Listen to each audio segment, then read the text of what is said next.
열왕기하 5장 20절로부터 27절까지 우리 다 같이 한 목소리로 읽겠습니다.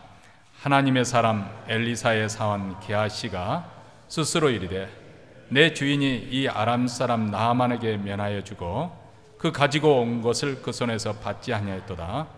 여호와의 사심을 가리켜 맹세하노니 내가 저를 쫓아가서 무엇이든지 그에게서 취하리라 하고 나아만의 뒤를 쫓아가니 나아만이 자기 뒤에 달려옴을 보고 수레에 내려서 맞아 가로되 평안이냐? 저가 가로되 평안이니이다. 우리 주인께서 나를 보내시며 말씀하시기를 지금 선지자의 생도 중에 두 소년이 에브라임 산지에서부터 내게 왔으니 청컨대 당신은 저에게 은 1달란트와 옷 2벌을 주라 하시더이다. 나아만이 가로되 바라건대 2달란트를 받으라 하고 저를 억제하여 은 2달란트를 두 전대에 넣어 메고 옷 2벌을 아울러 두 사원에게 지우매 저희가 게하시 앞에서 지고 가니라.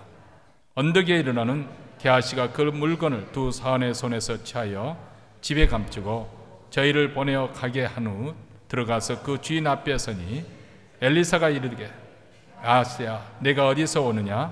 대답하되 종이 아무데도 가지 아니하였나이다. 엘리사가 이르되 그 사람이 수레에서 내려 너를 맞을 때 내 심령이 감각되지 아니하였느냐? 지금이 어찌 은을 받으며 옷을 받으며 감람원이나 포도원이나 양이나 소나 남종이나 여종을 받을 때냐? 그러므로 나아만의 문둥병이 내게 들어 내 자손에게 미쳐 영원토록 이르리라. 게하시가 그 앞에서 물러나오매 문둥병이 발하여 눈같이 되었더라. 아멘. 영화 25시라는 제목의 영화를 혹시 보신 적이 있습니까? 상당히 오래전 영화입니다. 이 작품은 루마니아 출신 작가 게오르그의 원작을 영화로 한 작품입니다. 세계적인 배우인 앤서니 퀸이 주연을 맡아서 루마니아의 평범한 농부 요한 모리치의 기관 인생 역정을 어눌한 표정으로 아주 실감나게 그런 인상적인 연기를 했습니다. 전쟁으로 인해서 8년 동안 영문도 모르고 이리저리 끌려다니며 때로는 유대인으로 모함을 받기도 하고 아니면은 게르만 민족의 혈통을 이어받은 영웅으로 홍보되기도 하고 나중에는 전쟁이 끝난 후에 전범 재판에 받기까지 하면서 전쟁으로 인해서 철저히 유린당하는 한 인간의 이야기를 그린 작품입니다. 그 당시 나치와 볼세비키 공산주의가 무고한 시민을 대상으로 자행한 학정들 그리고 현대 정치사에 자행된 여러 가지 악의 실체를 고발한 작품으로서 전 세계적인 공감을 불러일으켰습니다. 영화에서 25시라는 인류의 모든 구원이 끝나버린 마지막 시간, 그러니까 24시간이 하루에 24시간인데 25시간이라는 것은 마지막 시간, 그런 의미로 쓰여진 것이죠.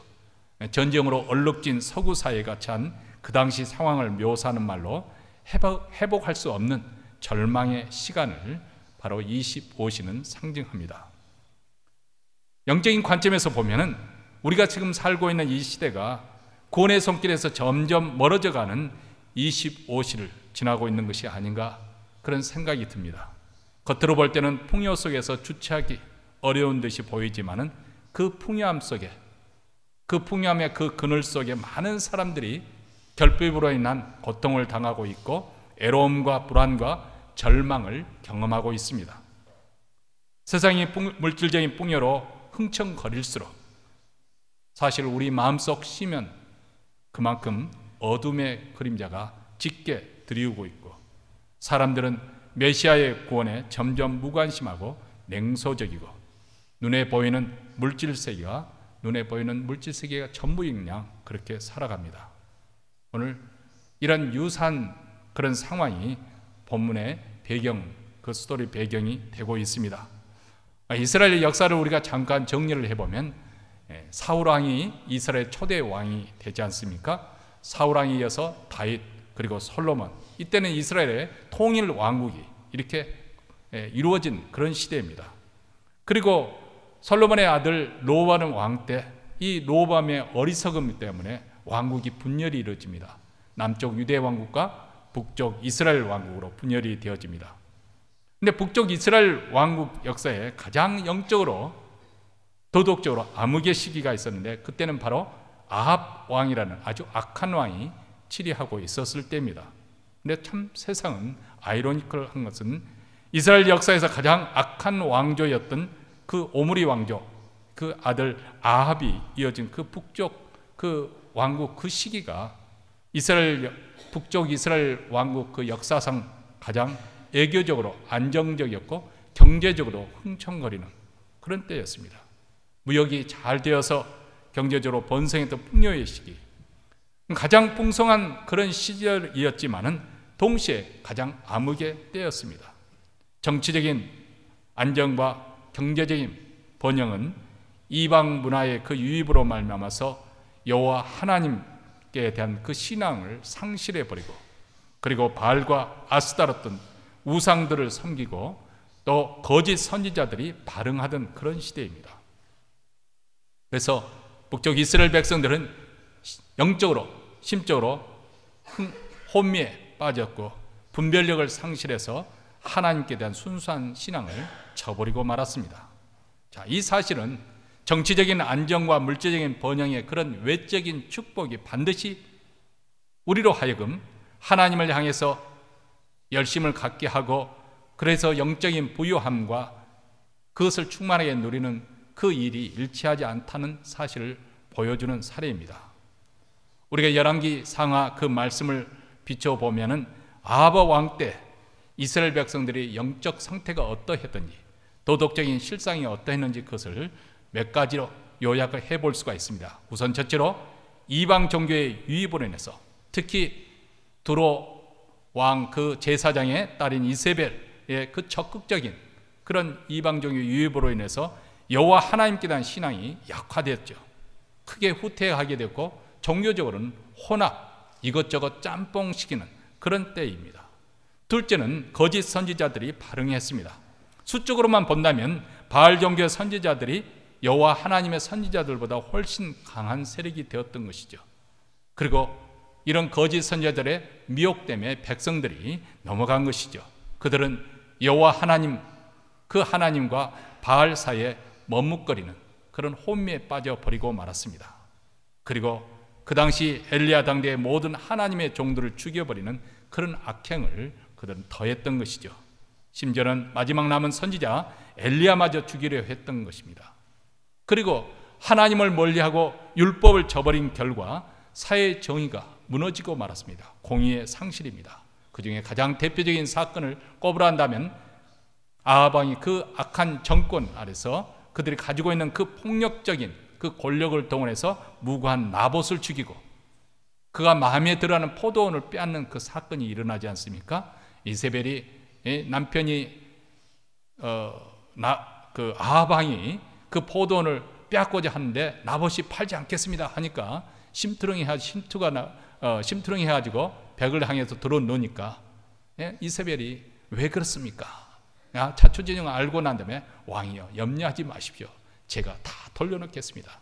그래서 그 동네 무레배들을 사가지고 나봇이 여호와 하나님과 왕을 향해서 저주하여 했다, 이런 거짓 증거를 하기 위해서 그 동네 장로들로 하여금 선동해서 그 나봇을 죽이도록 만들죠.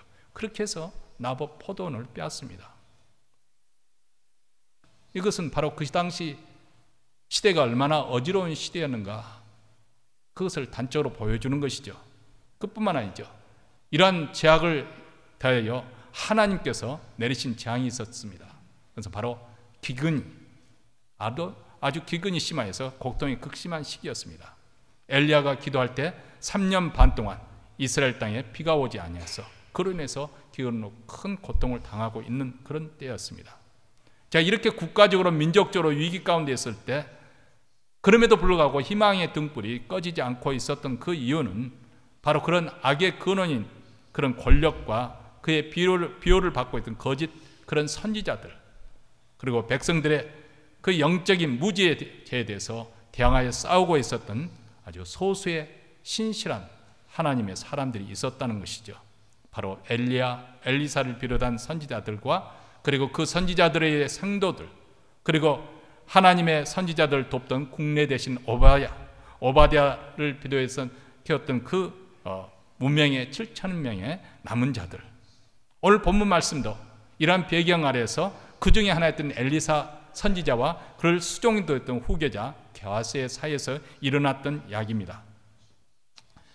오늘 본문을 더 자세히 우리가 이해하기를 돕기 위해서 보면 그 이전에 우리의 이야기의 스토리가 거슬러 올라가야 됩니다. 5장 초반에 보면은 이웃 나라인 아람 군대, 아람이란 나라가 있었는데 그 아람 나라에서 사신을 보내서 요청을 하죠. 나만 장군이 문둥병을 들었는데 문둥병을 너희들이 그 나라에 선지자가 있다고 하니까 이 문둥병을 고쳤단다. 여기 보니까 문둥병은 불치의 병인데 어떻게 고칠 수가 있겠습니까? 그래서 북쪽 이스라엘 왕이 아주 낭심을 합니다. 필시 이것은 괴계로서 이것을 시비로 삼아서 공격할 구실을 참기 위해서 그런 것이다. 그렇게 낙심하고 있을 때 그 소문을 듣고 엘리사 선지자가 내게 보내소서.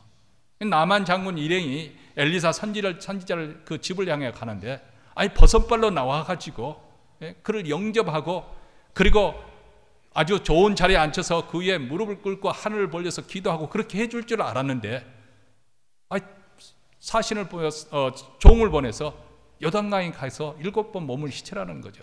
나만 장군이 뿔이 났습니다. 뚜껑이 열려가지고 아니 내가 살고 있는 그 아람 그 수도 거기에도 물이 깨끗한 그런 하천이 흐르고 있는데 내가 여기서 와서 그 요단강에서 물을 붓고 씻고 돌아가려고 여기 온 줄 아느냐. 분노해서 그냥 가려고 하니까 그 종이 설득을 하죠. 왕이시여, 이 불치의 병을 걷기 위해서 이보다 더 큰 희생을 요구한다 할지라도 그 희생 무릅쓰고 하지 않겠습니까? 하물며 요단강에 내려서 7번 몸을 씻는 거 그건 뭐가 어렵다고 그것을 거절하십니까?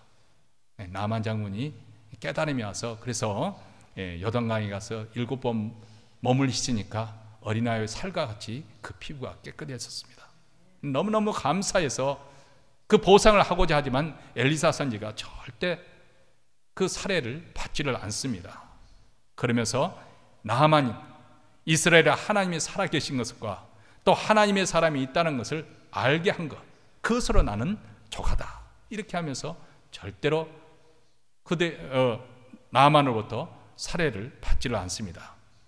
이때 엘리사를 수종하면서 선지자 수업을 받던 게하시가 탐심의 유혹에 빠지죠.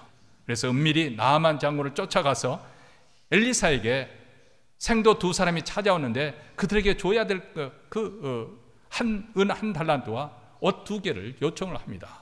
그러자 나하만 장군은 그것뿐만 아니라 더 드리겠습니다 해서 은 2달란트와 옷 2벌을 줍니다. 게하시가 이것을 받아서 자기 집에 감추고 난 다음 시치매를 떼고 그 엘리사 선지자 앞에 나타나죠. 이런 게하시의 행위에 대해서 엘리사의 마음에 하나님의 감동을 주시죠. 그래서 26절에 보면 그 사람이 수리에서 내려 너를 맞을 때 내 심령이 감각되지 아니하느냐. 지금이 어찌 은을 받으며 옷을 받으며 감남원이나 포도원이나 양이나 소나 남종이나 여종을 받을 때냐. 그러므로 나만의 문둥병이 내게 들어 내 자손에게 미쳐 영원토록 이르리라.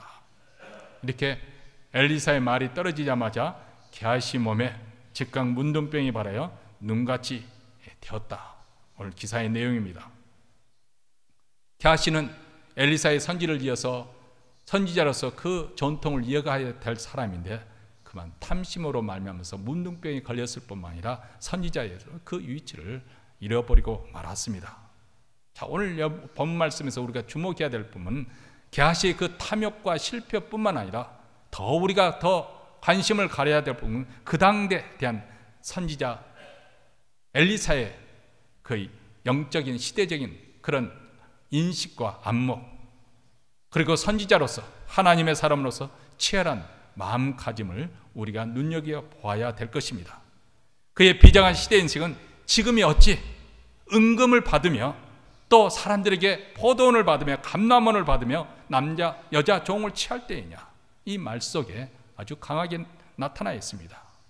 이 말씀은 오늘 이 시대에 살아가는 우리 성도들에게, 아니 특히 교회에게 주신 말씀입니다. 교회가 교회다울 때 국가와 민족을 위해서, 나라를 위해서 그 사회에 복이 되는 것이죠.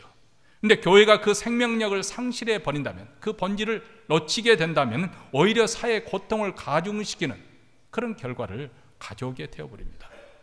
여러분, 지난날 교회의 역사를 돌이켜보면 교회의 부흥과 성장의 시기가 있었고, 또 반면에 쇠퇴와 부패의 시기도 있었습니다.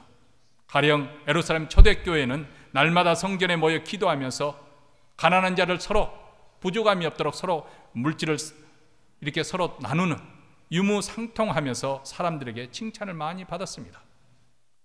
자기들의 그 무리에 조인은 함께 하지는 못했지만은 저 예수 믿는 사람들 참 대단하다 칭찬을 하였습니다.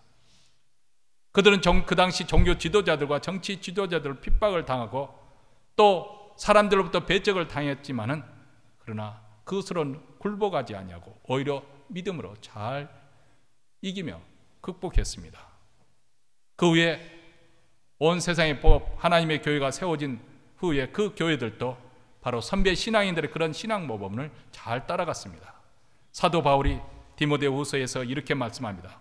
나의 교훈과 행실과 의향과 믿음과 오래 참음과 사랑과 인내와 핍박과 고난과 또한 안디옥과 이고니온과 루스드라에서 당한 일과 어떠한 핍박받은 것을 내가 과연 보고 알았거니와 주께서 이 모든 가운데서 나를 건지셨느니라. 복음을 위해서 희생하고 그리고 복음 말씀, 그 말씀대로 행하는 그 삶에 핍박이 따랐지만은 그들은 꿋꿋하게 사도 바울의 본을 받아 그렇게 따라가 살았습니다. 디모데후서 3장 12절부터 14절에도 동일한 말씀을 합니다. 무릇 그리스도 예수 안에서 경건하게 살고자 하는 자는 핍박을 받으리라.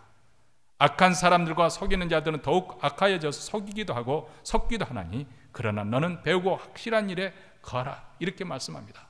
시대가 점점 악해져 가서 서로 속고 속이는 그런 시대에 우리가 살고 있지만은 그러나 우리 믿는 사람들은 우리가 받은 복음에 합당한 삶을 더욱더 복음 위에 견고하게 서서 그렇게 살아야 될 것을 권면합니다. 이렇게 핍박을 받던 그 소수에 불과했던 미미한 교회가 점점 하나님 나라의 새로운 질서에 그리고 새로운 삶의 원리로 살아가게 될 때 그들은 선한 영향력을 그 사회, 그 민족에, 그 나라에 미치게 되고 결국은 그 세상을 정복하고 새로운 기독교의 문화와 생활 양식과 그리고 예술로 승화된 그런 사상으로 형태로 계속해서 창조해 나갑니다. 여러분, 우리나라도 마찬가지였습니다. 기독교가 전래되면서 초대교회는 박해를 많이 받았지만은 그러나 기독교의 그 영향력이 온 사회 구석구석까지 다 미쳤습니다. 교육, 의료, 출판, 방송, 구제, 사회 정의 문제까지 참 귀한 일을 기독교가 감당했던 것이죠. 미국 선교사 언더우드 그분이 처음 한국에 왔을 무렵에 정말 대한민국은 풍전등화와 같은 아주 위기 가운데 놓여 있었습니다. 국가적으로도 가장 어렵고 힘들 때 그때 초창기 기독교는 복음을 통해서 한국 백성들의 마음을 위로했을 뿐만 아니라 우리 민족에 개화할 수 있도록 그런 세계적인 안목, 그런 것을 시야를 넓혀줬습니다. 삶의 그런 새로운 삶의 방식을 제시하려 했습니다. 그 결과 개신교의 그 당시 인구 퍼센트로 보면 2%밖에 되지 않지만은 그러나 그 소수에도 불구하고 일제 식민 통치 그 아래서 많은 민족 지도자가 배출되었고 그리고 무엇보다 전 세계적으로 놀라게 한 비폭력 저항운동, 3.1운동의 그 지도자들이 바로 기독교인들 가운데 다수 포함되어 있었습니다.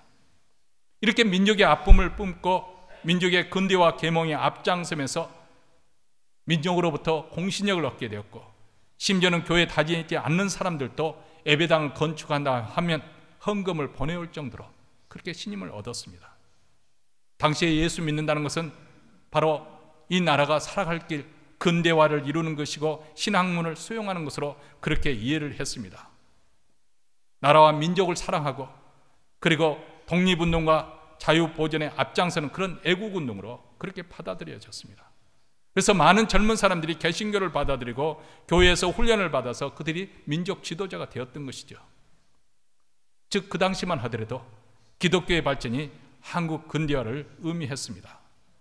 또 기독교의 그 가르침에 따라서 패배의식과 가난에 찌들었던 사람들에게 그들은 기독교 신앙으로 인해서 방탕과 나태와 도박과 술과 담배, 나쁜 습관을 다 끊어버리고 근면하고 생산적인 그런 경제 활동을 할 수 있는 심리적, 정신적 그런 근거가 되어주기도 했습니다. 바로 이때는 교회의 번성의 시기요, 승리의 시기요, 영광의 시기였습니다. 근데 교회가 이렇게 성공적으로 진행되어 갈 때 원수 마귀가 가만히 내버려 두는 것이 아니고 이를 허물어뜨려는 그런 공격이 대내적으로 있었던 것이죠. 예부적으로는 기독교에 대한 적대적인 그런 세력들, 그리고 사상이나 문화들이 발흥을 하게 되고, 그래서 교회가 이런 적대적인 세력에 에워싸여서 그것을 적절하게 대응하지 못하면서 점점 그 세력이 위축당하는 그런 결과를 가져오게 되었습니다. 또 내부의 적이라는 것은 교회 내부에서부터 타락과 변질이 이루어지는 것이죠. 에베소 교회처럼 하나님을 향한 처음 사랑이 약화되어 버리는, 식어버리는 그런 결과를 가져오고, 고린도 교회처럼 도덕적인 타락에 빠져버리는 거죠. 여러분, 고린도전서를 읽어본 고린도 교회는 바로 많은 분당이 있었고 파당을 짓고 서로 다툼이 있었고 성적 문란이 있었고 우상 제물로 인한 시험으로 내부적인 혼선이 있었던 그런 교회였습니다. 이런 시험을 통해서 교회가 약화되고 퇴보하는 그런 위기 속에서 몰락의 길을 내려가는 것이죠. 자, 그런 과거 기독교 역사를 우리가 비춰본다면 오늘 이 시대의 교회는 과연 어떤 위치에, 어떤 단계에 와 있습니까? 물론 부흥과 성장의 모습도 분명히 있지만은 또 한편으로는 후퇴와 변질의 모습도 우리는 발견할 수 있을 것입니다. 한국 교회는 지금도 신실하고 충성스러운 교인들과 목회자들이 많이 있는 걸로 알고 있습니다. 또 부흥하는 수많은 교회들도 있습니다. 그리고 많은 교회들이, 또 기독교인들이 교육과 의료사업과 사회복지와 사회정의 활동에서 활발하게 하고 있고, 그래서 또 사회로부터 좋은 평판을 받고 있는 좋은 기독교 단체와 그리고 선교기관들도 많이 있습니다. 그 반면에 지난 몇 해 사이, 한두 해 사이가 아닙니다. 한국교회, 특히 대형교회를 중심으로 해선 도덕적인 실패의 그 민낯이 드러냈습니다. 제가 한국에 방문한 동안에 모 방송국 추적 프로그램에 단연코 화제였습니다. 서울에 있는 대형교회에 관한 내용인데요, 그것은 아들 목사에게 세습을 하고 그리고 비자금 800억이 화제였고, 그리고 그것을 담당하는 그 장로가 공금 횡령의 의심을 받지 않아 나는 무죄하다고 해서 그 교회 맞은편의 아파트에 살고 있었는데 투신 자살하는 그런 비극적인 사고가 있었습니다. 그뿐만 아닙니다. 전국에 이곳저곳 부동산을 두는, 심지어는 그 방송에 의하면은 그 목사들이 많은 가운데 부동산 전문 그런 목사까지 있었다고 합니다. 그 교회에서는 그 담임 목사가 위상이 목사님, 예수님 다음으로 아주 우상화되는 그런 절대적인 위치에 있었습니다. 물론 관점의 차이가 있겠죠. 이것이 겉으로 보기에 달리 내부에 들어가 보면 또 그렇게 문제되지 않은 그런 부분도 없지 않아 있을 것입니다. 사실 교회 측은 방송국에서 너무 악의적으로 그것을 문제를 부풀린 거라고 그렇게 항변을 하고 있습니다. 하지만 많은 사람들이 그 방송을 보면서 우리 한국 기독교가 얼마나 도덕적으로, 윤리적으로 불감증에 빠져 있는가 그것을 보게 되었고, 또 교회 안에서 그것을 인식하는 것과 세상 사람들이 그것을 인식하는 것, 거기에 인식에 현격한 차이가 있구나. 다시 말하면 교회 안에서는 그것이 별로 문제되지 않는다고 생각하고 넘어갈 수 있는 문제인데, 세상 윤리적인 관점에서 볼 때, 도덕적인 관점에서 볼 때는 말이 되지 않는, 그래서 정말 말 그대로 서로 그 인식의 차이가 있는 것을 이 방송 프로그램에서 뚜렷하게 그것을 나타내 보여주었습니다. 지금도 그 교회 사람들은 그것이 왜 문제냐고, 그것에 대해서 악의적으로 말한다고 그렇게 항변을 합니다. 세상 사람들은 분명히 잘못됐다고 문제의식을 보고 있는데 교회에서는 그것이 보이지 않는 것이죠. 그래서 점점 벌거숭이 임금이 되어가고 있는 것이 아닌가 그런 생각이 듭니다. 여러분, 물론 이것 책임은 전적으로 가장 큰 책임이 우리 목회자들의 책임이라고 생각합니다. 그러나 우리 모두 다 적어도 하나님의 백성답게, 그리고 이 시대의 흐름을 잇는 선지자인 그런 안목을 가지고 이 지금 되어가고 있는 일들, 이 시대에 대해서 우리가 분별할 수 있는 안목이 있어야 되겠습니다. 세상은 지금 날강도를 만나서 피 흘리는 사람들로 인해서 곳곳에 신음소리가 울려 퍼지고 있습니다. 지구 곳곳에서는 차마 눈을 뜨고 볼 수 없는 그런 재난들도 많이 일어나고 있습니다. 들려오는 전쟁의 소른, 내전과 각종 재난, 천재지변으로 생명을 잃고 피해가 되는 그런 일들이 많이 일어납니다. 우리가 잘 아는 그 소식 가운데 하나는 지금 온두라스라는 중남미 그 출신 이민자들이 대규모 탈출 행렬을 이루어서, 그것을 가리켜서 캐리비안 행렬이라고 하는데 말이죠. 거기서 지금 현재 멕시코 국경으로 지금 접근해 오고 있습니다. 수천 명의 인사들이. 왜 이렇게 많은 사람들이 이렇게 걸으면서 강이 있으면 건너 그 보트를 타고 산이 있으면 넘고 또 경찰이 바로 막아도 폭력을 행사해서 뚫고 들어갈 일이 수천 명의 사람들이 지금 미국의 국을 향해서 지금 계속 오고 있는 거예요. 왜 그렇게 하는가? 지금 현재 자기 나라에서 자기 고향 때문에 살 수가 없다는 거예요. 극심한 가난과 그리고 마약으로 인한 그 범죄, 그리고 정치적인 부패로 인한 그런 불이익과 여러 가지 그런 상황이 이래저거나 저래주거나 마찬가지니까 죽더라도 이왕 죽더라도 미국에 와서 죽겠다는 그런 결사적인 각오가 가지고 지금 중남미에 있는 사람들이 수천 명이 지금 멕시코 국경을 돌파하려고 지금 몰려 있습니다. 여러분, 사람이 죄와 악의 노예가 돼서 반복적으로 죄를 짓는 그런 것처럼 똑같은 경우가 세상에는 어떤 단체나 국가에 의해서도 그런 악들이 저질러지고 있습니다. 무엇이 문제일까요? 세상에 지금 일어나고 있는 여러 가지 그 원인되는 것들이 많이 있겠습니다만, 가만히 근본적으로 살펴보면 역시 탐욕이 가장 큰 부분을 차지하고 있습니다.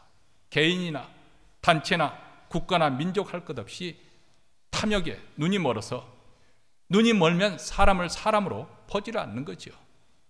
사람이 죽어가도 말 그대로 눈 하나 깜짝하지 않는 그런 일들이 비일비재하게 저질러지고 있습니다.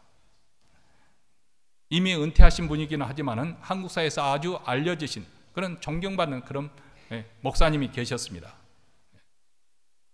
근데 이분이 큰 교회에서 목회하시다가 이제 좀 의미 있는 그런 사업을 하고 싶어서 새로 교회를 개척하시고, 그리고 교회들과 또 뜻있는 성도들과 힘을 모아서 특수학교를 세우려고 지금으로 벌써 세월이 그렇게 흘렀는데요, 한 20여 년 전 정도 제 기억으로는 그분이 추진을 했습니다. 그것은 바로 지체 장애 학생들을 위한 특수학교. 그 시대 그때만 하더라도 상당히 제대로 된 그런 특수학교가 없었기 때문에 그것을 정말 그들의 애로사항을, 눈물을 알기 때문에 그 학교를 세우려고 했습니다. 그래서 강남에 부지를 마련해서 공사를 시작하려고 하는데, 시작하자마자 거센 반대의 소용돌이에 휘말렸다고 합니다. 동네 주민들이 다 들고 일어나는 거예요. 왜 들고 일어났느냐? 아니, 우리 동네에 그 장애의 아이들이 들락날락 거리면 땅값이 떨어지고 아파트값이 떨어진다는 거예요. 아니, 이웃에게 피해를 주지 않고 그렇게 건물 구조를 설계하고, 또 다른 사회에서 보듯이 그런 특수학교가 들어와도 땅값이 떨어지는 것이 아니라 오히려 올랐다는 그런 사례가 있음에도 불구하고 그런 설득이 먹혀 들어가지 않는 거죠. 무조건 반대, 무조건. 그래서 신망이 높은 이 목사님께서 직접 반대자들 대표들을 만나고 가정을 방문해서 설득에 나섰습니다.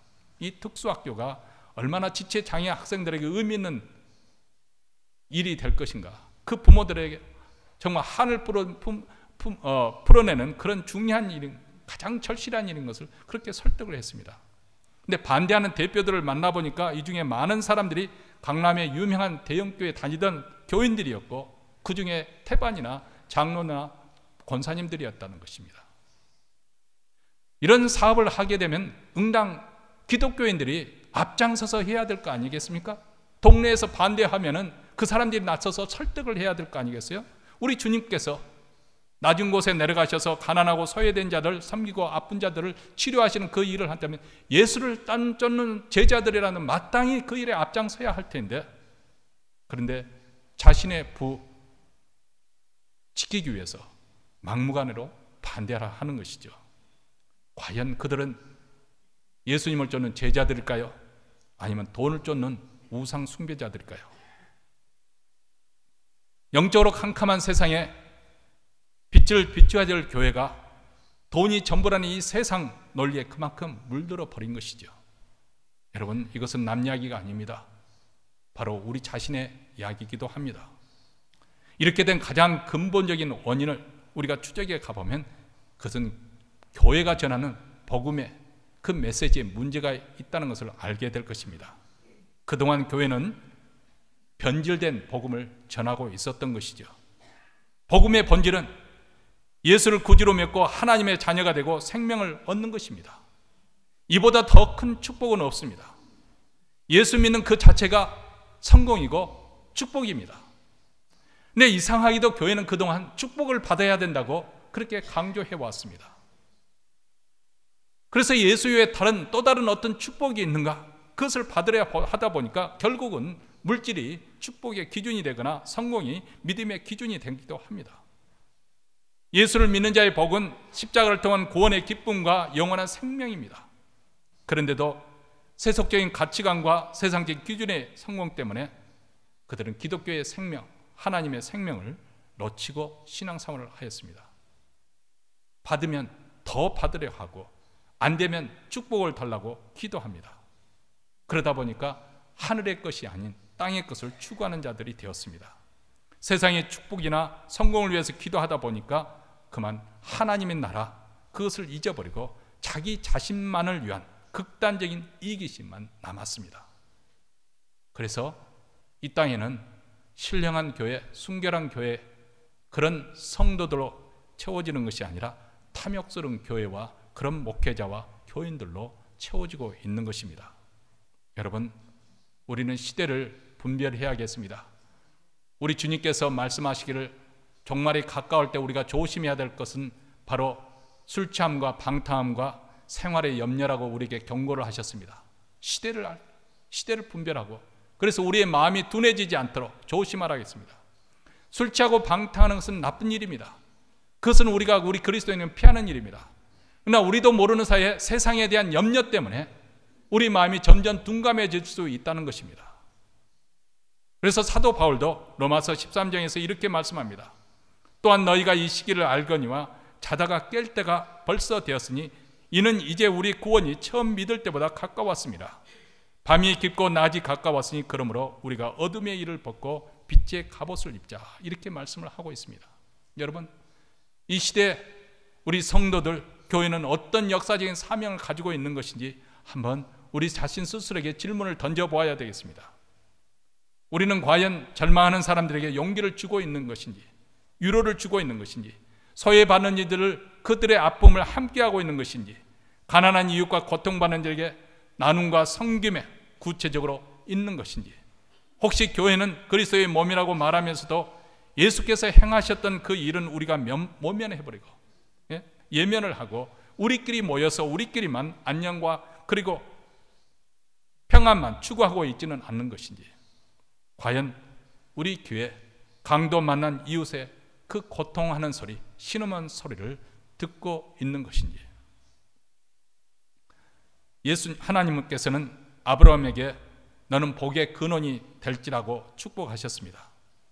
이것은 단순히 내가 복받기를 원한다, 그런 차원이 아닙니다. 그보다 더 놀라운 축복의 말씀입니다. 하나님께서는 아브라함이 복의 근원이 되어서 그로 말미암아서 세상에 있는 모든 나라와 민족이 복받기를 원하셨습니다. 얼마나 큰 축복입니까? 우리가 살아가는 한평생 동안 한 사람이라도 나로 인해서 복을 받을 수만 있다고 한다면 그것은 참으로 대단한 일이 아니겠습니까? 그런데 하나님께서는 아브라함에게 복을 받고 살아가는 사람이 바로 민족과 그리고 나라가 될 것이라고 그렇게 말씀을 합니다. 이런 복의 근원 되는 그런 축복이 우리도 받아야 될 것이고 우리 후손들도 받아야 될 것이 아니겠습니까? 그러려면 하나님께서 아브라함에게 명령하신 말씀, 이것 또한 우리가 귀담아 들을 줄 알아야 되겠습니다. 하나님께서는 이 약속의 말씀을 주시기 전에 먼저 아브라함에게 명하십니다. 너는 본토 친척 아비의 집을 떠나라. 이 말씀의 의미에 함축된 의미는 아주 많은 것을 포함해서 말씀해 주고 있습니다. 우리도 남을 살리는 일, 남을 축복하는 그런 삶을 살려면 먼저 떠나야 될 그런 본토가 있다는 것이죠. 여러 가지로 생각할 수 있지만 가장 중요한 것은 이 세상적인 그런 욕망, 욕심, 물질, 명예, 쾌락이 된 그런 욕심들입니다. 특히 탐욕으로부터 우리가 자유해야만이 우리가 남을 섬기고 축복할 수 있는 그런 복의 근원이 될 수가 있습니다. 오늘 우리가 사는 이 시대는 아무리 부정한다 하더라도 돈이면 다 된다는 그런 물신주의가 아주 팽배해 있습니다. 우리 믿는 사람들도 예가 아닙니다. 조금 전에 들었던 것처럼 그런 이기적인 그런 마음속에는 돈에 대한 탐욕 때문에 우리 지역에는 땅값이 떨어지는, 아파트 값이 떨어지는 그런 일을 하지 못하도록 그렇게 방해하는 거 아니겠습니까? 이 물신주의가 판을 치는 그런 세상, 그렇기 때문에 복의 근원이 되시는 우리 하나님을 놓치는 것이죠. 오늘 우리가 다시 한번 2018년 이제 몇 개월 남지 않은 이런 상황 속에서 오직 하나님만을 의뢰하고 신뢰하는 그 신앙을 다시금 회복해야 될 줄로 믿습니다. 정말 우리가 하나님을 믿고 있는 것인지 아니면 돈의 힘을 더 믿고 있는 것은 아닌지 우리가 다시 한번 각성해 봅니다. 물론 돈을 우리가 벌지 말자는 것도 아니고 또 가난하게 사는 것만이 선이라는 것을 말씀드리려는 것은 아닙니다. 그러나 돈이 우리에게 안녕과 평안을 갖다 줄 것이라고 그렇게 생각해서는 아니 됩니다. 오직 여호와 하나님 그분만이 우리의 안녕을 주시고 평안을 주시는 유일하신 복의 근원이 되시기 때문에 그렇습니다. 그러므로 우리는 매일매일 전능하신 하나님과 더 친밀한 관계, 그것을 추구해야 됩니다. 그럴 때 우리는 탐욕이라는 우상에서부터 빠지지 아니하고 복의 근원이 될 수 있는 삶이죠. 우리 하나님으로부터 그런 복을 우리가 충만하게 누리게 될 때 그 복을 나눠줄 수 있는 그런 삶, 그런 신앙인으로 우리가 살아갈 수가 있는 것이죠. 여러분, 이 시대를 우리가 분별할 줄 알아야겠습니다. 지금 몇 시인지 자다가 깰 때가 되었습니다. 우리 신앙에 이런 놀라운 변화가 일어나기를 주의 이름으로 축원합니다.